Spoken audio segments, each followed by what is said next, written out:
Aleichem shalom lekulam. We Baruch Hashem are have the opportunity to get back into Hilchot Shabbos, and we're gonna have Hilchot of the Muktzeh. So Muktzeh, we're getting into a whole new world. So up until now, in the last couple of shiurim, past 30-something shiurim, we've been dealing with really the malachas of Shabbos, which were really deoraita. They had some derabbanans, but they were based on deoraitas. Now we're coming to a whole new world where the whole muktzeh idea, or muktzeh means set aside, not for Shabbat, is all a rabbinic invention. Okay? It's not deoraita, muktzeh. So I'm saying, like, up until now, we've been dealing with the malachas that were deoraita. We had some derabbanan, and we saw the derabbanan what was it. But now we're coming into a real world of derabbanan on Shabbat. And we're coming to the concept of muktzeh. So, question is where and why? Where does this idea, this concept of muktzeh come from? And why do we have this concept? So, let's see. Right. Okay. Okay, fine. Let's take a look. We start off with this pasuk that we looked at a few minutes ago. And, okay, it's on record. Okay, very good. And the pasuk is in Yeshaya. And it's talking about Shabbat. A lot of people say this pasukim as part of the Kiddush on the Yom. And it's very easy to remember which parak it is in Yeshaya. It's parak Nun Ches, Noach, to rest on Shabbat. And the pasuk says, if you stop yourself because of Shabbat, and you make it a vikrat Shabbat oneg, and you honor it by not going on your way, not pursuing your affairs, but the davar, and in your way of talk. As then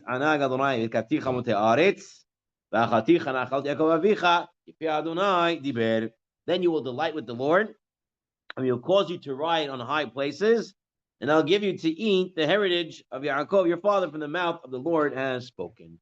So in this pasuk, the Gemara in Masechah Shabbat, Kuf Yud Gimel, tells us that each word in this pasuk is teaching us different halachot of Shabbat, like we started to mention.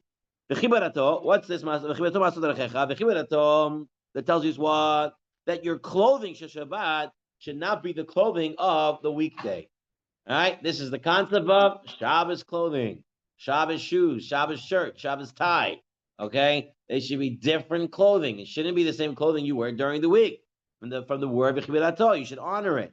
Like Rabbi Yochanan would call his clothing his honor. Right? It's a whole concept in itself that your clothing sets your honor. Right? Okay. I'll tell you one of my tricks. So when I'm at work, so at the hospital, sometimes I get not sometimes, almost every day. Okay, once in a while, it's not every day, it's the second day, that someone has a complaint, right? And as the manager, I have to go and deal with the complaint. Every time I go in to deal with the complaint, the first thing I do is I put on my lab coat. All right, you walk in with the doctor's coat. Even though I'm not a doctor, but you wear the lab coat. All of a sudden, it's a whole different play field, right? They talk to you with different respect. And if you walk in just with the regular scrubs or regular clothes, so clothing sets somewhat of an honor, right? That's why the rabbis have a special rabbinic garb, and they have the jomer or whatever else you call it. All right, so that's the chibarato. Okay, the special look, right? Okay, ma'asot erachecha. You're walking of Shabbat like you're walking of the weekday. You can't run on Shabbat unless you're running to a mitzvah, to a shul, learn. But other than that, your walking has to be different. The pasuk says, you shouldn't be doing your stuff on Shabbat. Rather, you should be doing Hashem's stuff on Shabbat.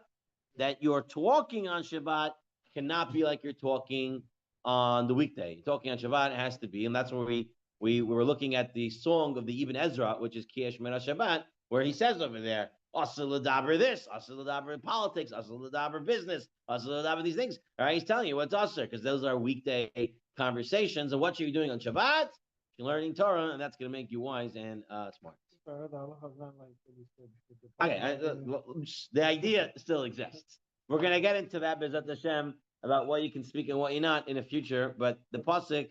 What do you do if somebody that's a big shot lawyer, let's see, who wears very nice suit and tie and everything during the week? So what does he do on Shabbat? Yes, that was separate set.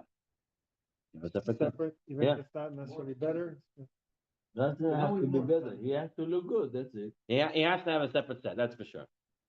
Even if it's the same level. And He should be feeling it should make a difference for him. Like he knows, like this color or this style, I use it for Shabbat. Like it has a different feel for it. Look, they make the halakha then because they were very cool. Just add gold couplings. That's it. Okay, I don't want to. I don't want to get thrown off, but the idea exists that Shabbat has to be different than your weekday. Okay, what are the parameters of that? We'll deal with it in the future shiurim, but this is where we're holding right now. Now, before we move on to the reasons for Muktzeh, number one, I want to remind everybody about the Ramban. There's a Nachmanides on Sefer Vayikra, Parshat Emor 23-24, where it talks about the holidays. And the pasuk there says you should rest on the holidays. And the Ramban says, based on the Midrash and the Mechilta, he says that what? He says resting, is an overall resting, meaning he says the rabbis came and put these things into place. You know why? Because if you went straight with the halacha from the Torah, you can do a lot of things in Yom Tov. And you can do a lot of things on Shabbat. It's not Asher D'Oraita. And you will end up not really resting on Shabbat. You'll be placing one thing from another place, moving from corner to corner, doing certain things that are not Asher D'Oraita. It's not technically Asher, but you wouldn't be having any rest. So the Ramban says that's when the Chacham came with the Rishut of the Torah, and they put in all these different categories in order to make us focus on the day, that it's a day of rest. So says the Rambam. Now we're looking at Memonadi.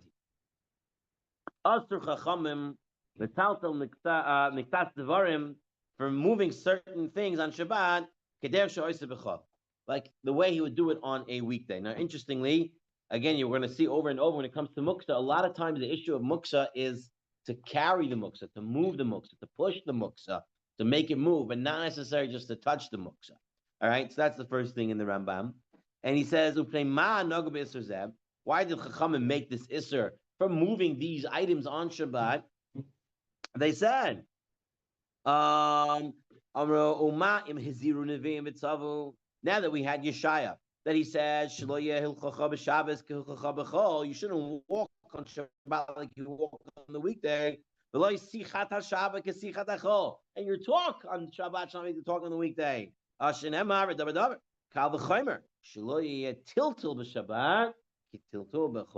So if your speaking has to be different on Shabbat and your walking has to be different on Shabbat, then definitely your carrying of items has to be different on Shabbat. It shouldn't be like it's a regular day on Shabbat. On Shabbat's like a regular, I can carry anything and move things around. And what's going to happen if you're going to let him do it? He's going to go pick up kalim. He's going to start fixing these vessels. Mipina lepina. He starts moving them around in the house from corner to corner. Buy it. Oh, let's see. He's going to start preparing stones and stuff. He's not going to recognize it's Shabbat because he's handling items that are not Shabbat related. That's why they came and they made Muktzeh, according to the first reasoning of the Rambam. V'nimtza sheloi shevi, he's not resting. Uvatal hatam shnemer b'tayra shnemer b'tayra l'man yenuach. This whole yenuach to rest, he's not doing it because the whole day he's carrying around items that are not Shabbat inducive, and it's not allowing him to rest on Shabbat. The Ode, says the Rambam, page 217. The Ode, that when he searches V'taltal kalim, shemalatim l'isser, that their malacha to do these kalim, using them for isser, av sheita segbahen me'at v'yavoy de malacha. Imagine you give him a permission to walk around with a hammer. Okay, what's going to happen when he walks around with a hammer? This nail's out of place. You know what? I can actually use a nail over here. If you're walking around with kalim that going to lead you to malacha of isser, you're going to do malacha, says the Rambam. And he says, now I love this one really. The Rambam's every word is kaddish, but this one really is like, wow. Look at this one. Because there are some people in the nation, einam bale umis, they have no job. All right, they're elabatlin kol yamei. They're just sitting around and wasting their time. Yoshim karanis, right? They're sitting and wasting their time. And kikayin, they tell them yoshim karanis, shekol yamei hein. The whole time they're on vacation. They're always vacationing. Right? They're not working.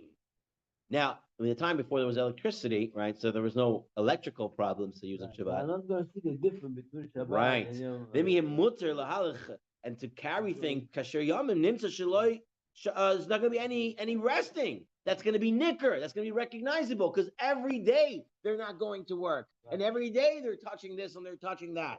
So Muktzeh creates a recognition that there is a Shabbat. Lefikach, these shvita mitvarim elu, he shvita hashav b'chol adam. This now causes a resting for all people, and because of this, the Chachamim came and they made the Isser of Muktzeh. Yes, Malkia. So I have a question. They said that the Chachamim warned about walking the same manner on Shabbat shouldn't be like the weekday. What about walking back Friday night from Maravit to do Kiddush, walking the same manner as the weekday, walking a little bit fast to do Kiddush? Would that be allowed, or a person has to walk slower, taking their pace? I mean, or it's okay to rush to do a mitzvah? A person could walk faster to do a mitzvah. What I would suggest is that instead of sitting around or standing around in the shul or outside the shul talking for 10 minutes with your friend, to do a regular walk with a little bit of a push and come home at a regular time. So you don't have to run, so to speak, to do it, but you can walk a little hastily to go straight home to make Kiddush. Okay? Now, moving on with Muktzeh. The Ravad brings a fourth reason. Ravad brings a fourth reason of why Muktzeh was put into place. Because you know why? Because it can also lead to Hotzah. It could be leading to take it out from domain to domain.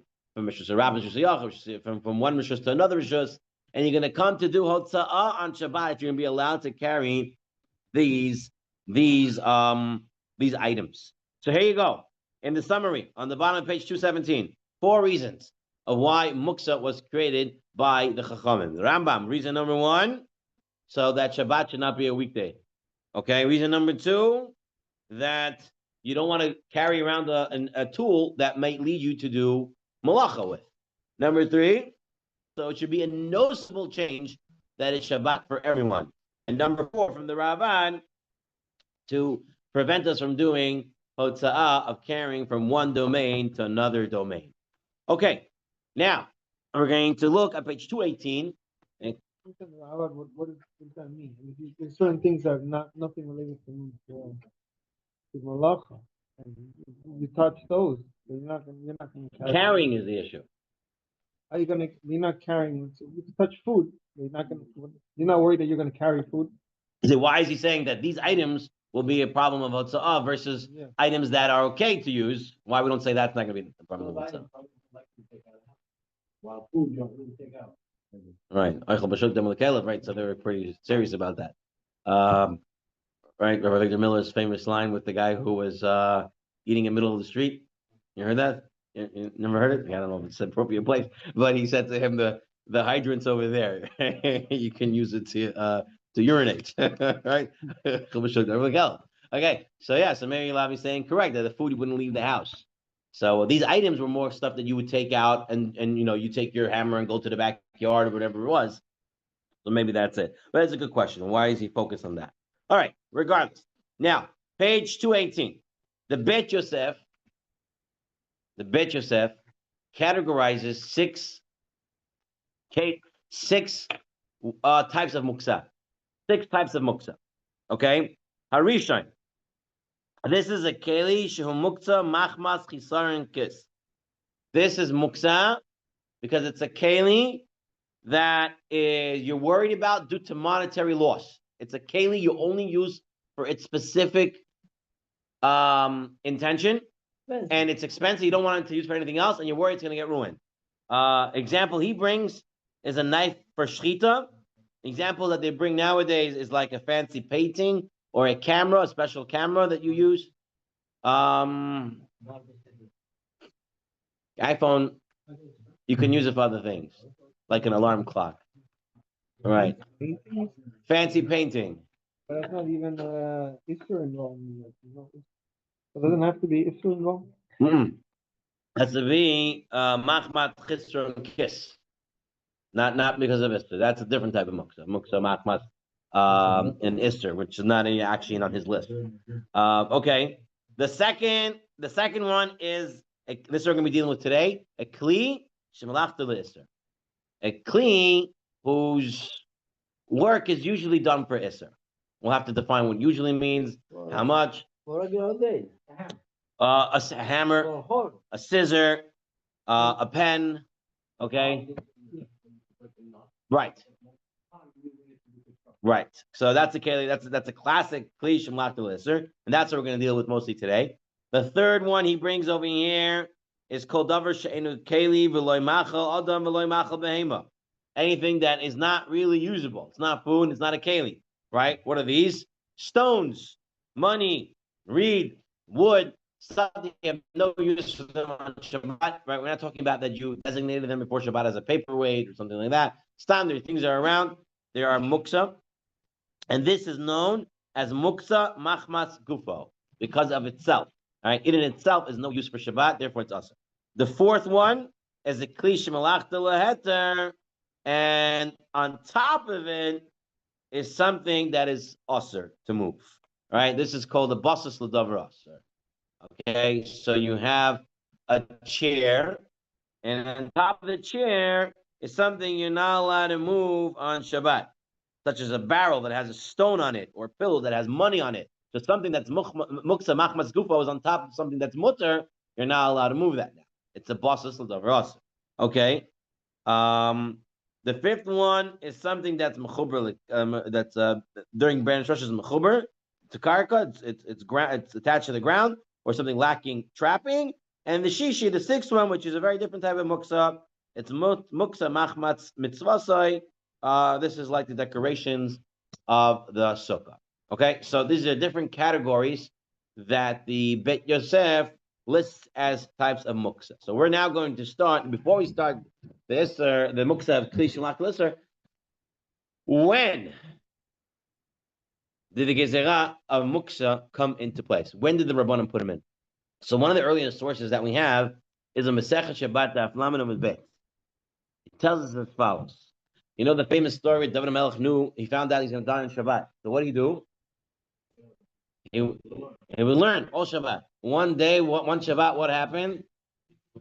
The wind came, and very big, and he heard something, and he stopped learning, and he died. He died on Shabbat, and Shlomo Melech, his son, sends a message to the Beit Din. He fell off the stairs, right? What? Yeah. He fell off. He heard noise. What the story goes, okay. Shalach Shalom the Beit Midrasha. Abba mate, my father died. And he's hanging out in the sun. And the Klavim shall Beit Abba Ravim, they're very hungry. Ma'aseh, he's worried that the body's going to get ruined from the sun and that the dogs are going to come and eat it. So what can I do to move this muktzeh, to move this body? Right? It's muktzeh, a dead body. It's muktzeh, machmas gufo. There's no use for it. Feed the dogs dog food. Okay, so that's what they tell him. So they tell him, Shulchan, they send back, okay, cut up some meat and give it to the dog. Number one. V'avicha, now your father, hanachalav kikar, put on it a loaf of bread or tinok, or put a child on it, v'tiltil, and move it. Okay, first of all, this only works for muktzeh machmas gufo in this case of a dead body. Okay, only on a case of a dead body. Any other type of muktzeh machmas gufo, if a stone, right? You cannot go ahead and say, let me put a child on the stone, and now I'm going to move the stone with the child. That doesn't work. That's actually asur completely. Okay, it only works in a case of muktzeh machmas gufo in this type of case of a dead body, for kavod abrios. Fine, so that's the exception. But what do you see here? The concept of muktzeh existed when? Before the first bites, right? Because David Melech died, there was no bite, there was no beit midrash yet. So before the first bite, there already was the concept of muktzeh. Now, first bite, David Melech. No, but they right? So they didn't even build it yet. But we're saying that the concept of muktzeh already existed before the bias rishon. Okay. Maybe he doesn't know exactly what the procedure. It's how the festival on Shabbat. It's after to say that. It's after to say it wasn't a story about muktzeh. What was the thing that he and David HaMelech wasn't able to base on Mikdash? It was 70 years, and then they built the base on. Shlomo Melech. David Melech, 70 years. was it 70 years? 70 years the thing, after the Churban. No. After the Churban. 70 After the years. first fight. No, David Melech wasn't allowed to build it. Eventually, Shlomo built it. But you see from this case that it was already, the concept books existed very long in the past. However, there's a Gemara, Masechet Shabbat, Kuf Chav Gimel, that says as follows. Rishayna, in the beginning, what Rishayna here means, it means in the beginning of this story of Muktzeh, Hayu Oimrim, Shloisha Kalim, Netilim Shabbat. You can only use 3 Kalim on Shabbat.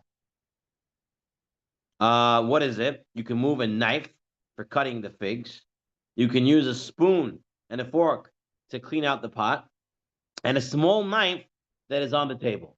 That's it. These are the 3 you can use. And then afterwards, Hetiru, the Chazru, the Hetiru, they came and they permitted stuff, and then they permitted more stuff. The Chazru, the Hetiru, until they said, Kol HaKelim, you can use on Shabbat, Chutz, then this big, large saw and the blade of a plow, which were Muktzeh, because of Chesron Kis, Muktzeh of what? Machmat Chesron Kis. So everything else they allowed. So the Gemara says there was a point in history that only 3 Kalim were allowed. And then they allowed, and they allowed, and they allowed, and they allowed. What happened? Amr Chanina, B'mei Nehemiah. This all happened in the times of Nehemiah. So when we said here, Rishona in the beginning, they asked everything except 3 Kalim, that was during the times of Nehemiah. When was Nehemiah? The beginning of Bayit Sheni. What happens to Nehemiah when he comes to Bayit Sheni? Okay, who was Nehemiah? Nehemiah was a rich man. He was a governor. He had a lot of power.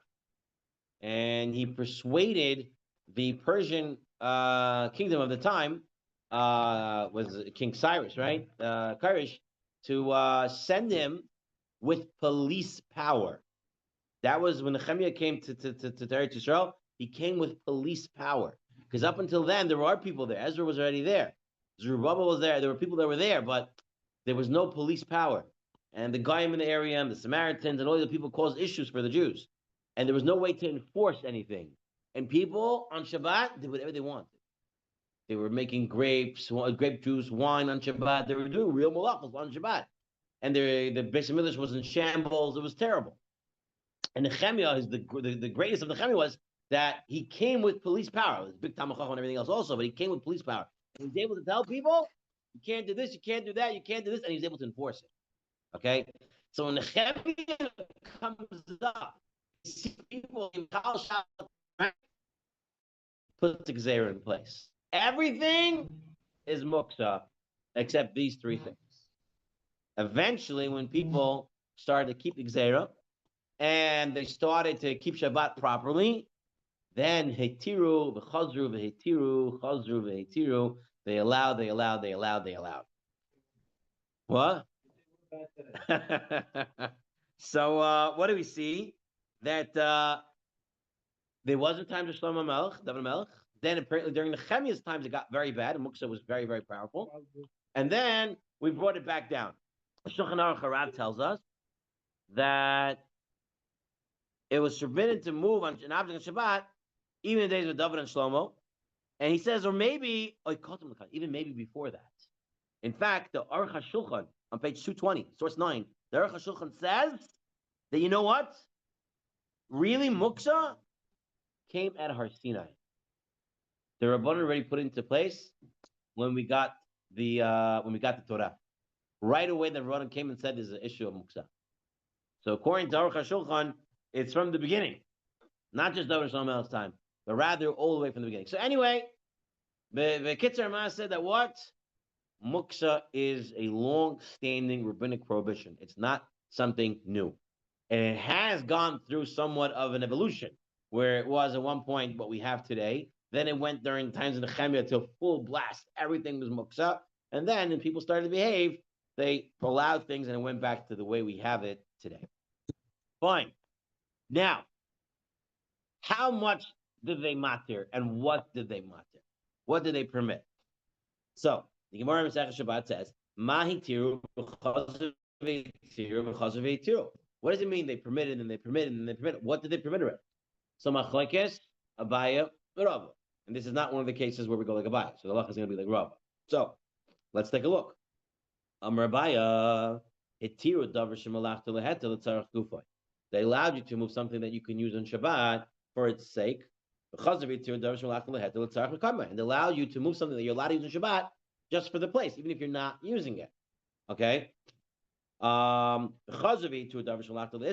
something that you're not allowed to use on Shabbat, they allowed you to use l'tzarach gufa if you're going to use it for something permissible on Shabbat. L'tzarach mikamai loy. But just to move it for its place, you're not allowed to.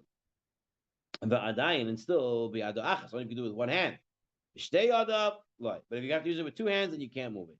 Until they said call it kalim and tell them b'shabbat to feel b'shtei. No, and then they said, even if you can do it with two hands, it's still permissible. So Abaya says something that you're allowed to use, you're allowed to move it for itself, and you're allowed to move it for its place. Something you're not allowed to use, you're only allowed to use it if you're using it for something permissible, but you're not allowed to move it for its place. But that's not the halacha. Rava says, Elam Rava.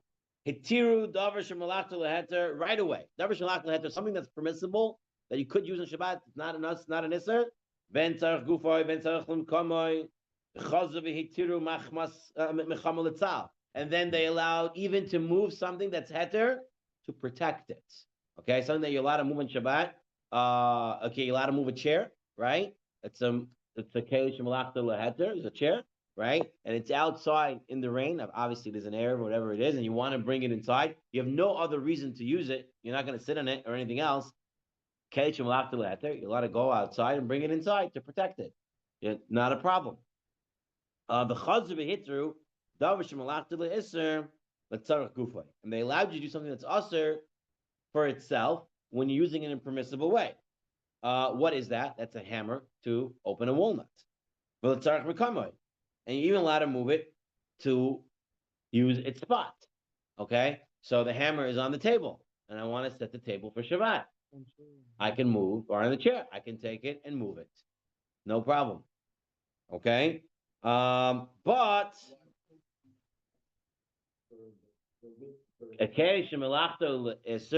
you're allowed to move it either to use it for a permissible or even to move it just for its place. Because, you're allowed to move it with tzarech gufoy, and you're allowed to move it with tzarech mikoy. You're not allowed to move it from the sun to the shade to protect it.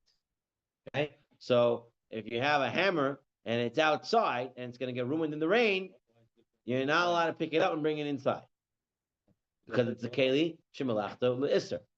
So they didn't matter it the same amount as they mattered a keli shemalachta leheter. We're talking about moving it normally, not moving it with pebbles or something. Normally, no shina. I'm not talking about the shina. Shina will be permissible. That time we're going to use it for walnut. If you're going to use it for walnut, fine. Then you're allowed to take it in. The chair we said we're going to use it, you're allowed to move it. Put it aside before Shabbat use the walnut. No. That's only if it's machmas gufa. Then you would have to designate it. But a hammer, which would be considered keish malach le'iser, if you're going to use it for a heter, you'll be allowed to use it on Shabbat. Okay, so that is, let's take a look at Shulchan Aruch, page 222, source 11. Shulchan Aruch says it. Keli shemalach le'iser mutal taltaloi ben tzarich gufoy. You're allowed to move it for its own sake. For example, goldsmith or blacksmith hammer, in order to use it to crack nuts when moving an axe to cut a fig cake. Or ben tzarich mikamoy. Dahain shetzarich l'ishtamesh b'makom sha'keli meluchsham, where you want to use a place where it's there. Moving from the sun to the shade, then there's no reason to move it. Only you just worry about it's going to break or get ruined.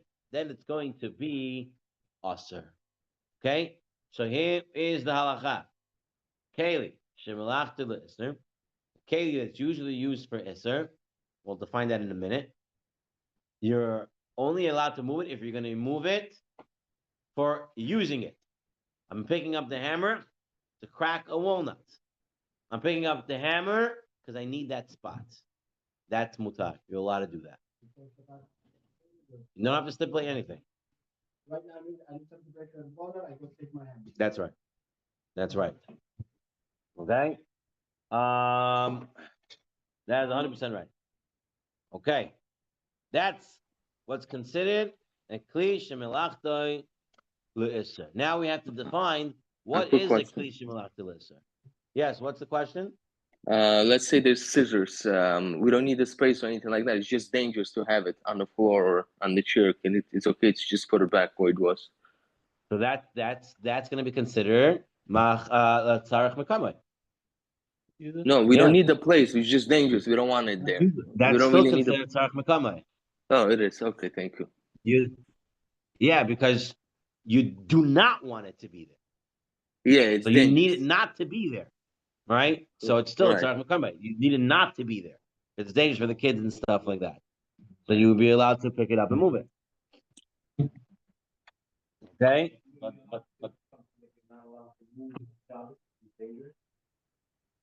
Anyway, no? It has to be keli shalach to the isser. If it's an actual isser, you can't move it. It's machmas gufay. Right, you'd have to do a shino and other things to do it. Okay. Fine. All right. One second.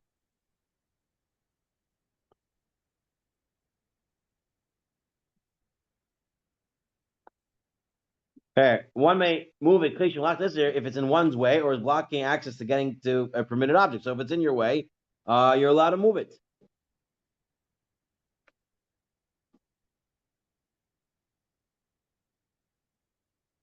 Okay. But I thought I saw something here also. 1 second.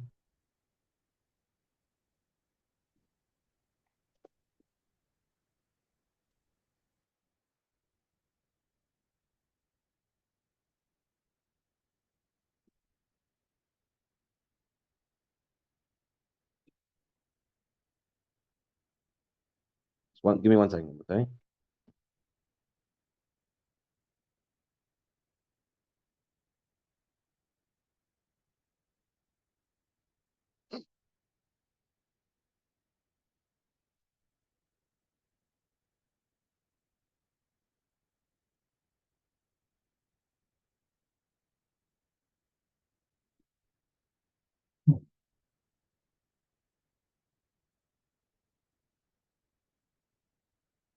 Okay, fine.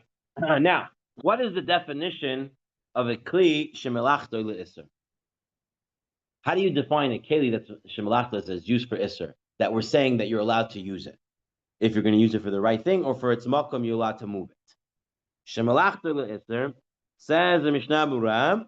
This means it is designated for something that is forbidden to do on Shabbat, even if only the majority of its use is forbidden. So it has to be that the majority use is forbidden, then it's called a kli shemelachto le'isser. If it's the majority use, that meaning if it's the majority use for permitted, then it'll be kli shemelachto le'heter, and you're allowed to move it without any issue, even from sun to the shade. But if it's majority use is for isser, then it's considered a kli shemelachto le'isser. That's to be kli. Okay, yeah. Yeah, if it's a davar also, that's a whole different story. Says the Bir Halacha.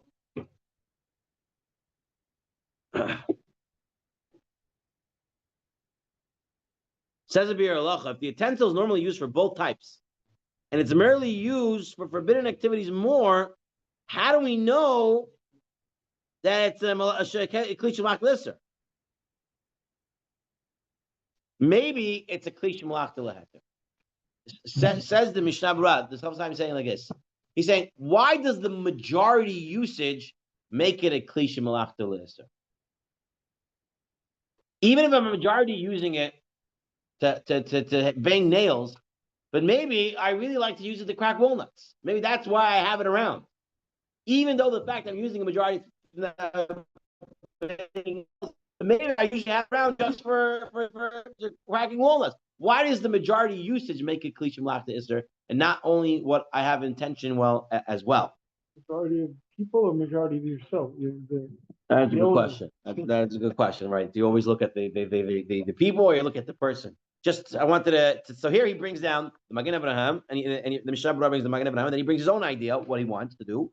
The Yalkut Yosef, interesting, says as follows. Listen to what he says here. Outside of the Tzurba for a moment, he says, A utensil is considered kli shemalachta le'isr, unless it is used at least 50% of the time for activities that are permitted on Shabbat. Meaning, yesh arm shesarch she'roiv malachas hakeli le'isr. But keli shepam mishtamish b'leheter, pam mishtamish b'le'isr, mechta, right? Lo heavy kli shemalachta le'isr. If you're using it 50-50 and not majority, then it's not kli shemalachta le'isr. It's like the hammer to crack the. The yesh chalkim, the arv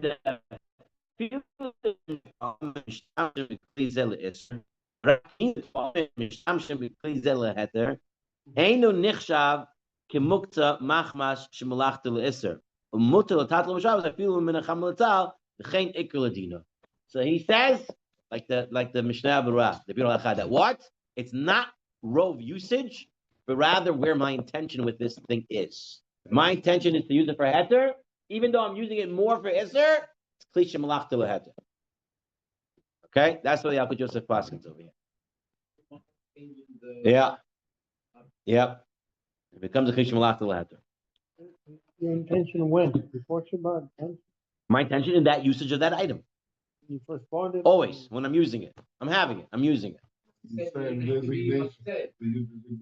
I'm telling you, it goes in the way that I have this item at home, right? How do I use this item? I have a nutcracker. I don't like nutcrackers. I like to use a hammer Right. for cracking nuts. Right. And I keep that hammer there in my kitchen drawer for cracking nuts. That's what I use most of the time. Okay, I don't know, because they have to deal with the majority of people versus this, but let's say we're dealing with just a person, just hypothetically at the moment. And he likes to use a hammer to crack nuts. And that's his intention of having that hammer around the house. According to what I'm saying, that would be considered kli shemalachta le'heter.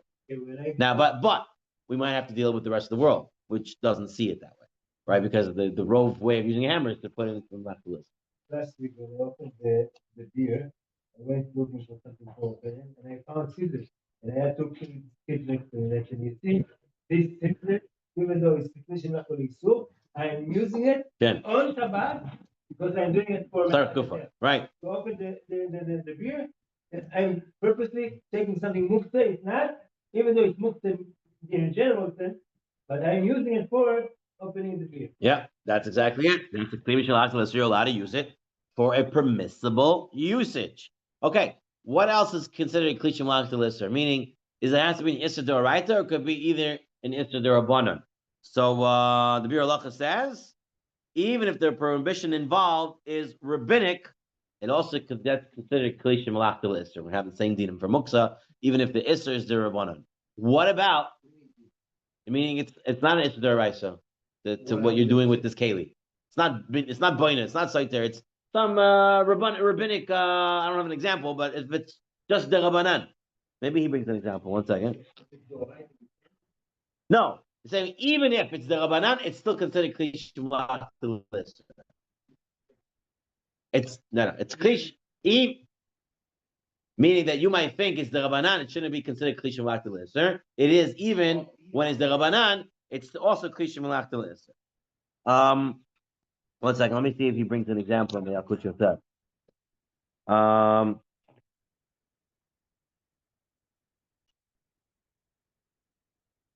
He doesn't bring an example on this one, but here he has as follows. What about this? It's not usher, even the rabbanan. But since we're such Hasidim, we have so much Hasidut, we stay away from these things on Shabbat. Example, bicycle. What's it?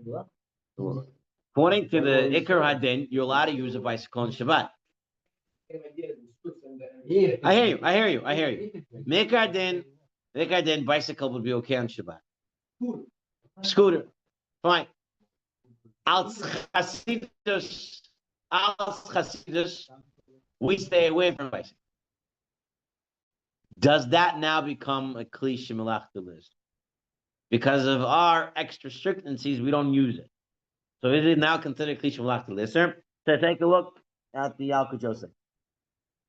Some poskim rule that an item that technically may be used on Shabbat, but in a gesture of piety, people generally refrain from using, it's not to be considered muktzeh at all, and you can handle it on Shabbat. According to this, it's permissible to move about a bicycle on Shabbat, since the fact that we refrain from riding bicycles on Shabbat is itself a practice of Hasidut. I don't know, he doesn't talk about the change thing. Yeah, you walk. It's okay. No, You would have to put the chain back on. no, there's bike with no chain. I don't know. I'm reading. I'm reading what it says here. Okay? But he wants to make it very clear. The Al-Kuchi said wants to make it very clear that you cannot say that about umbrellas. We want to say that umbrella is technically not usher, but he says no, that's not true. That umbrella is not allowed to be moved. It's not considered a chumrah that we're not moving it. It's completely usher to move. No, but we can post a question on this Shabbat. Can you play ping pong on Shabbat? Ping pong. Why would you not be able to play ping pong? I don't know. You do the Shabbat, Muktzeh, But then we can all touch a ball, you know? Right, touching a ball. That's there's a whole midrash that says a whole town was killed out because they were playing ball on Shabbat. Playing ball is not a simple thing. It's hard. A lot of times, any ball, kador, any ball. All right, I don't want to get into the ball right now. Anyway, so the halacha we say it's something that is not done because of Hasidut. It's not going to be considered klish malachtoi al isser. Okay, here are some examples of what is a klish malachtoi isser: a gas stove, a paintbrush, an empty pan, a sharpener, an eraser, an umbrella, an electric or gas light, a nail, a scissor, saw, sandpaper, carbon paper, a weapon, as the Akucha stuff. Pins, ruler, a pen, a hammer, pliers, an oil lamp, tefillin, machlokes, we'll see that. Car, dishwasher, all these things are kli shemelach shofar. All these things are kli shemelachto le'isser. Now, everyone says gun, weapon. What do you mean? Everyone's walking around with weapons. And Rabbi Yitzchak Yosef in the Al Yosef seems clearly to say that's a kli shemelachto le'isser. So number one, if you're dealing with pekuach nefesh, then obviously the gun is okay. You're saving someone's life. However, Rav Shlomo Zalman wanted to say that a weapon, a gun, is actually a kli shemelachto leheter. Really? Why? I have to buy one. Why? Now, a gun is what? A gun is a kli shemelachto leisser, you would think, because what do you do with a gun? You kill someone. You also Malacha of sheichet. you make like make the explosion like So it's a kli shemelachto leisser. It says Rosh Zalman. He says, we look at the top of page 225. He says, I want to believe it's a melachta leheter, hoyel ve'oimed gam lachboda. A gun is not just used to kill. A gun is used to scare off people, intimidate.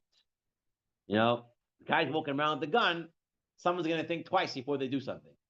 Okay? So says Rav Shlomo Zalman, then it's what? It's and to scare someone on Shabbat, that's melachta leheter. That's not an isser to do that. So it has the opposite effect also. Oh, you have gun, you get killed. okay, fine. We'll deal with that liberal theory later. I'm joking. No, they say guns cause more violence and more guns and more. I hear you. But and Lamaisa, so says Rosh Zalman, scaring someone on Shabbat, that's okay. That's a kli shemelachto leheter, and therefore it would make a difference in how you can use it, right? You can move it around simply, right? If you need it, you can move it around. Now the Rav Dov Lior, he also wants to say that a weapon is a kli shemelachto leheter, and he says in nowadays situation, in the security situation, especially in Eretz Yisrael, you should be walking around with a gun. You And can use it as not cracker too. I don't know about that. I don't think that's so simple. Because if you use a gun and you bang it the wrong way, you're going to ruin the mechanism inside of it. I don't know. I'm not a gun person. but I'm assuming that the springs and stuff inside there, that if you... Oh, very good idea. Today, it says on the page 226 in that box right before electrical appliance, he says, today, given the security situation in many places, it is reasonable to assume that all authorities would agree that if carrying a weapon is legal and deemed necessary, it'd be permitted to carry it on Shabbat. In the laws of Shabbat, Rabbi Nachshon wants to say a little bit more machmir. He says, first of all, by the way, you need an Eruv to carry it around outside. That's for sure. You can't carry it around if you don't have an Eruv. There's no Eruv and it's still a security problem. There's not you can't carry it. To simply carry it around, if it's not your job to carry it around, then maybe you shouldn't be carrying it around. You need to have an Eruv. It's tiltal. Okay. He writes over here, in a place where there's no kosher Eruv, it's not permitted to carry a gun. Before deciding to carry a gun, guy thinks he has to be protecting. He has to go packing, packing heat. Before deciding to carry a gun on Shabbat, proper to consult with the community rabbi to ensure that one is justified in doing so. Okay? Someone actually came to me a couple of months ago. He got a gun. He got a license to carry a gun. And he asked me, can I carry a gun around? I told him, I told him you're part of the Shomer, what's it called, RNSP, the Shomer. I said, do they have a rabbinic board? He says, yeah. I said, please refer that question to them. I don't think they carry. Because some of them do. Some of them do. I don't know the part of their job as the RNSP, but on the side they do when they're in the shuls and stuff like that. So I asked them to ask the rabbinic board over there, let them make that decision. Is the community unsafe enough for you to walk around with a gun? I'm not entirely sure. If you would ask me, I'm not entirely sure. I don't think Bayswater would constitute enough of a security threat to walk around with a gun. I'm sure many people will argue with me and say, no, you do need the gun. So, my neighbor is police officer. Yeah. Off duty, are they allowed to carry guns or they to protect themselves if some Hamor will recognize them? Probably. I asked. Who? Yeah? No, have to carry a gun on Shabbat.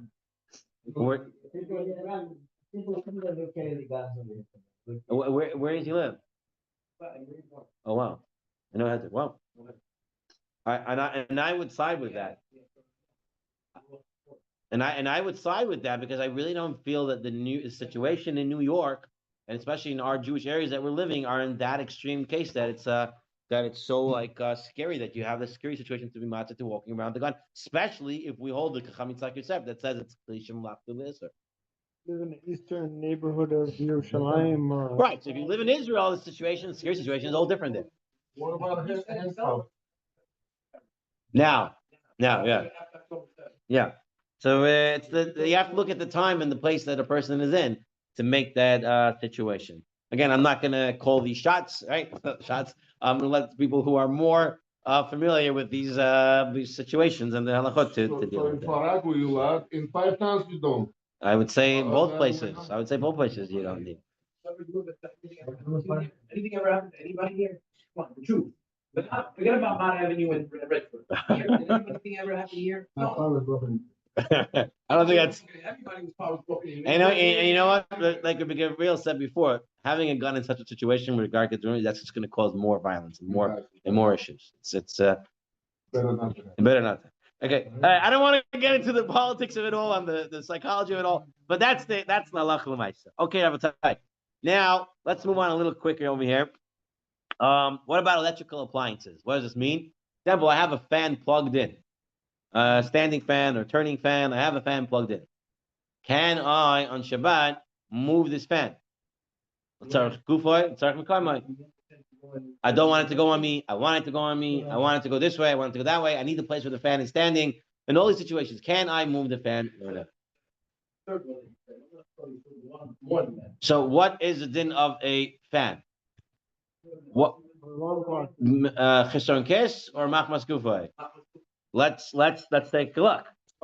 So Rav Moshe in his initial Igros Moshe, he seemed to say that you should not be moving a fan. You should not be moving a standing fan. What about that peg that makes it move and stops it? The Ma'aser we're gonna Mechanical. No, Rabbi said. Right now, the first time that Igros Moshe deals with this he says you shouldn't be moving it. Not l'tzarech gufay, not l'tzarech kamek. You shouldn't be using it. Then in the later chelik of Igros Moshe, he said a lot of people got confused with my initial tshuva. So he said I'm going to explain it again. He says the truth is there's nothing wrong with it. There's nothing wrong with moving the fan. The fan is not usher. The fan is not doing any malacha that's usher. It's just blowing wind. You're right. It's connected to electricity and it's getting electricity, but that's not an isser enough to say you can't move it.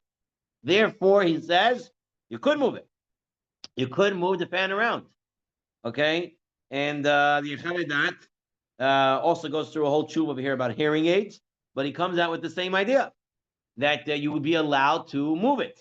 I'm going to read to you the Alkut Yosef in the English edition outside over here on page 198. I'm going to read to you about the fan. Hold on. He says as follows. It's permissible to move an electric fan that has been left on since before Shabbat if you want to blow it towards another direction. It's not worse than a kli shemalachta le'isur.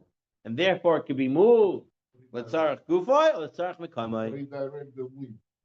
To redirect it. In fact, some poskim say a fan that's plugged in is a kli shemalachta le'heter. Okay? He says Have to push electric. No, that peg, that mechanical. the peg you're allowed to move. You're allowed to stop. Yes. Mechanical, yes, but not the. The peg you're allowed to do it. I actually saw him write it over here, Beferish, in this book. He wrote that you're allowed to stop the peg. No problem. You don't. Yeah, I have a fan. One may also lift or press down the peg that makes the fan turn or stop turning, providing there's no electric involved. So actually, the Alkut just says that you have electrical buttons on the fan. Before Shabbat, you should put a paper that says Shabbat to remind you about the buttons. But you're definitely allowed to move it, but you also have to be careful not to pull out the plug. In fact, Rav Mordechai Eliyahu, you have here in the Tzurba and source 22, they asked him, can you move the fan? He said no, he can't move the fan. He wants to say that a fan is Muktzeh machmas chisron kis. It's something that's expensive. You don't want to use it for anything else. It's Muktzeh. He says, I'm also scared to get plugged out. I know. I guess back in the day it was more expensive. Okay. So he says the Mordechai doesn't want you to touch the fan, but it turns out Chamuvadia, it's like Yosef, the Igros Moshe, the second tshuva, you're allowed to move your fan. Now, I just want to make one distinction here. Some people are going to get confused and think fan is the same thing like a portable heater. And that is not true. You're not allowed to move a portable heater on Shabbat. Well, that, you know what?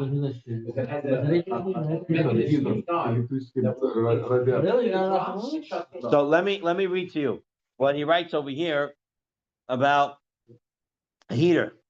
It's forbidden to move an electric lamp or a portable heater if it's turned on. Even if it's tzarech gufay, even if it's tzarech mikama, you want it to blow and you can't move it. Because it's a basis davar ha'aser. Why? Because the forbidden object is the burning element in the lamp of the heater. The heating element, that's a davar aser. So the portable heater is a basis davar aser. It's fire. And therefore, you cannot move a portable heater on Shabbat. Okay? So you have to keep it in its spot. You can't touch it. People get confused with it. They think fan, they know you can move. So they think, fan, I can move a portable heater. You can't. If it has a heating element in there, can't move it on Shabbat. Can't move it regularly. Right now we're talking about. Okay? Be very careful when you use them. They have tipping. That stops it?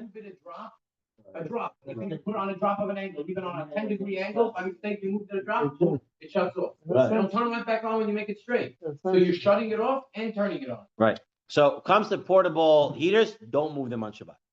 You set them up and that's it. You don't move them. Okay. That's on electrical appliances.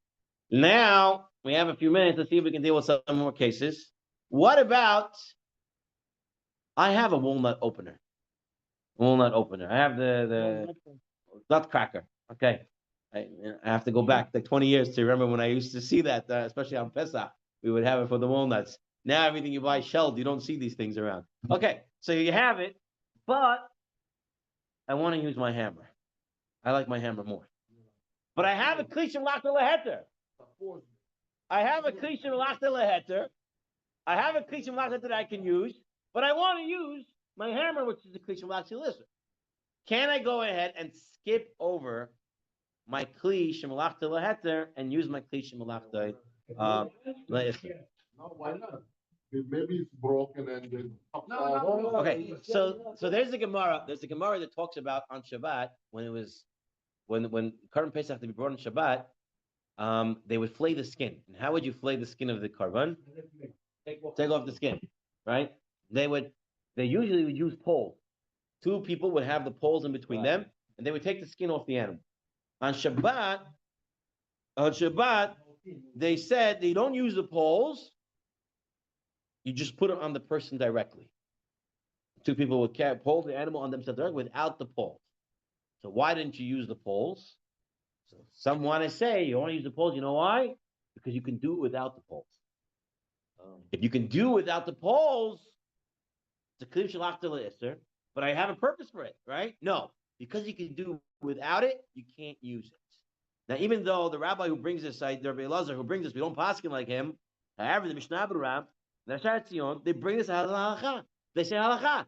If you have a kli shemalachta leheter, you cannot go and use a kli shemalachta leheter. If the guy has arthritis, he cannot use this. Use the hammer. Okay, so they say you can't use it.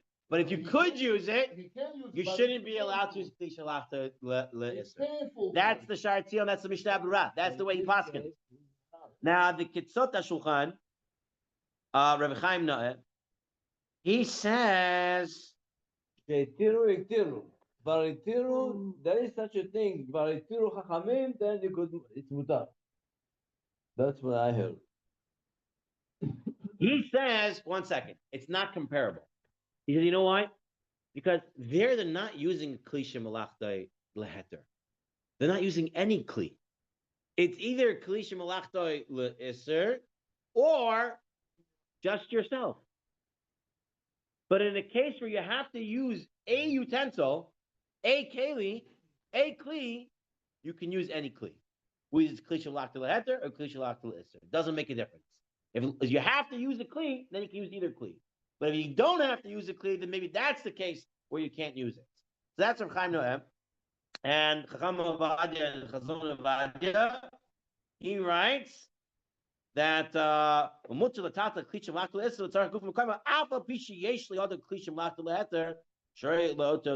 even though if you have a keli that is malachta leheter that you can use, you can still use your kli malachta leisser. And that's the way Chacham Ovadia brings down the halacha. Rav Mordechai Eliyahu, he's more machmer again. He says like the Mishnah Berurah and the Kaf HaHaim, and he says if you have a kli shemalachta leheter, you should use the kli shemalachta leheter. Don't use the kli shemalachta leisser unless you have to. Now,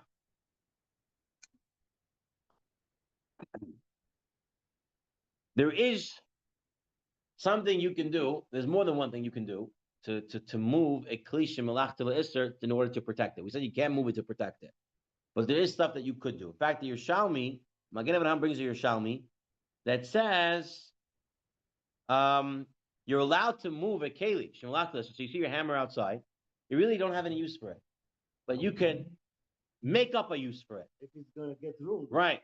So really you're not allowed to move it if it's going to get ruined. But you can say, oh, you know what, I have to use it later to crack walnuts that I'm going to get somewhere else. Oh, really? Right? You're allowed to make that fake it sort of thing to protect it. Because once there's a leniency to move it, we allow more and more leniency to move it as well. Okay? Now, just to mention a few quick halachot before we finish this up for today. Number one, what's considered mekaymai, what's considered gufai. So gufai, if you're using it for something, right, that's permissible. The tzarech mekaymai, we already mentioned. You need the place or you don't want it to be in that place, right? For example, if one wishes to spread a tablecloth, but a keli shemalachta leisser is lying on the table, you can move it. What about this? What about this case? The case is, I have some kli shemalachta leisser lying around the house, and I'm having guests coming home to my house.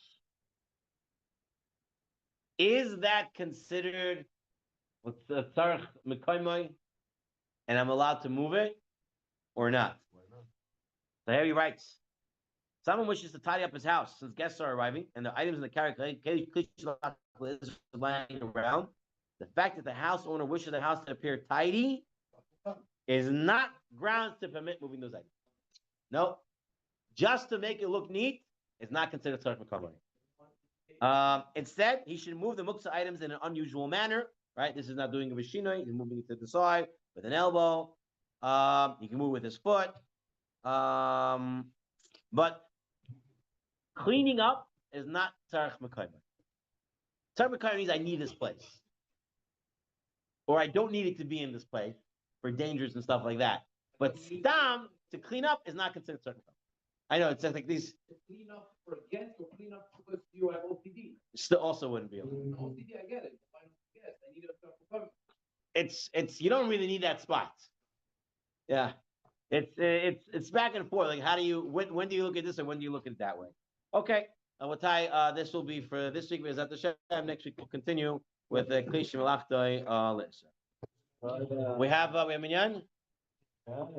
Yeah.